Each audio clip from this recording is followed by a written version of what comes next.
All right, listen, for you guys, take my freaking head off. So I just got done seeing Black Phone 2. It was alright, but it was also disappointing at the same time.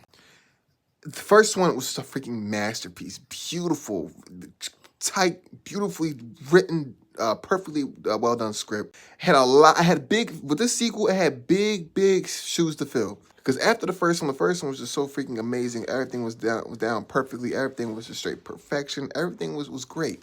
I feel like Black Phone 2, it overstayed its welcome, and it even got to the point where I was just kind of like, me and my lady, we was just kind of like sitting there, and I was like, when's this movie gonna kind of end, bro?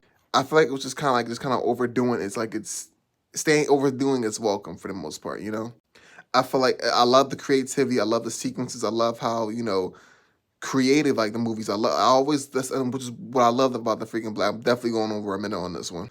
Which I loved about the first Black Phone was that it was just really it was just great. Everything, it wasn't predictable. It wasn't, like you didn't know what was gonna happen next.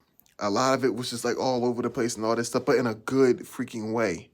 Black Phone 2, I just feel like I don't know. I just feel like a lot of it was like more predictable this time around. I love the sequences that have to use like they use old cam footage for like dreams. The creativity is still there. I just feel like the pen wasn't really like executed like well like how it was in the first one.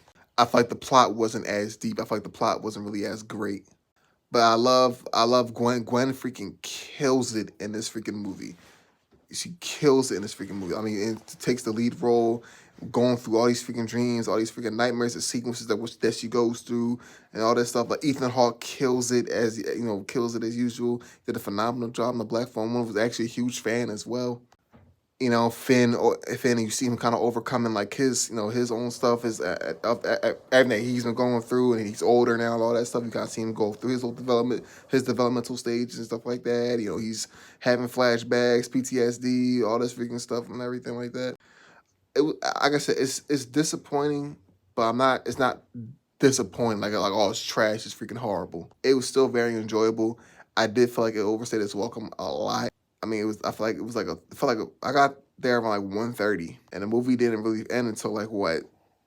Probably like 4. It's like a 2 hour, 3.5 hour movie. I'm like, bro, this joint lasted a bit too long, my G. I feel like the pacing for Black Phone One was also a lot better as well.